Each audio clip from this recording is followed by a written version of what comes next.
You're planning now to have a discussion, maybe with some invited guests and so on.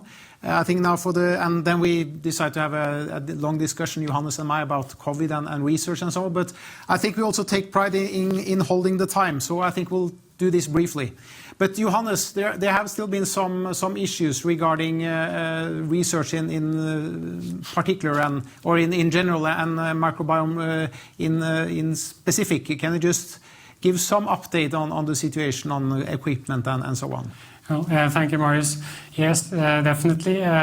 Yes, you probably all have experienced our everyday and working life is difficult, but research is also definitely difficult, and particularly I think the lab work has been the challenges, but in surprising ways.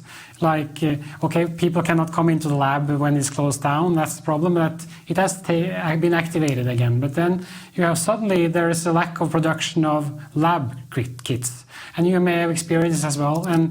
And because everyone is now producing COVID related reagents, so suddenly we couldn't get hold of the preservative. We have an extraction kit that we use for stool, and suddenly they're running out of pipettes and there are so many things that you don't really take into account. So things move forward, but definitely slowly. And also I think the COVID-19 and microbiome research itself is also at least not been fast. I haven't seen any really interesting data so far. No, I think, I'm interested in this, of course, working in the COVID field, but I think we need to realize that this is really primarily a pulmonary disease, and we need to look for drugs at different stages of the disease. I think that's the priority. But of course, for these long-term COVID symptoms, maybe microbiome could be relevant. Any more things that we should mention? I mean, you're also involved in FMT, the strategic research area at Oslo University Hospital. How is it to plan for FMT banks in this COVID period? That's of course also a thing, because the coronavirus enters the Trøseid, so it's shedded in the stool, and very early on there were people got aware of this, so it's quite obvious that we need to screen repeatedly also for COVID-19 in the donors. But I think that will also be enough. We also don't know really if it's infectious when shedded in stool, and are they really live viruses, etc. We don't have the good data there, but we need to take it into account. Yeah.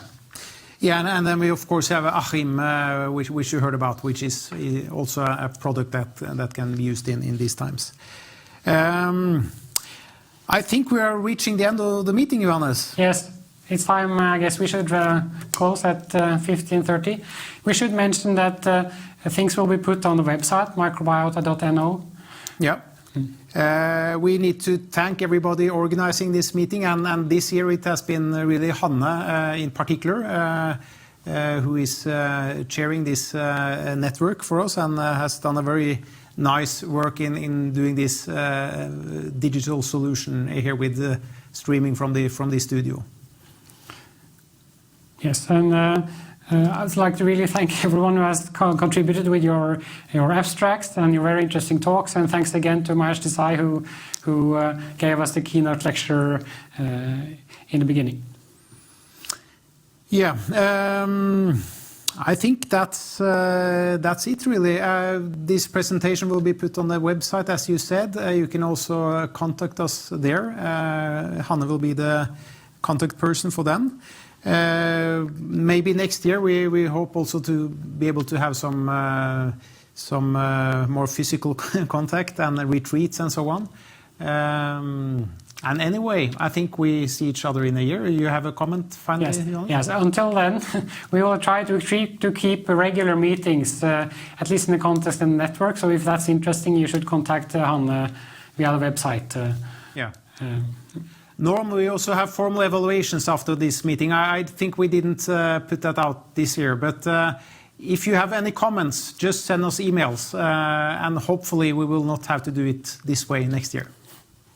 There is only one thing to say, what we always say, Johannes. Yes. See you all next year. Hopefully live. Bye.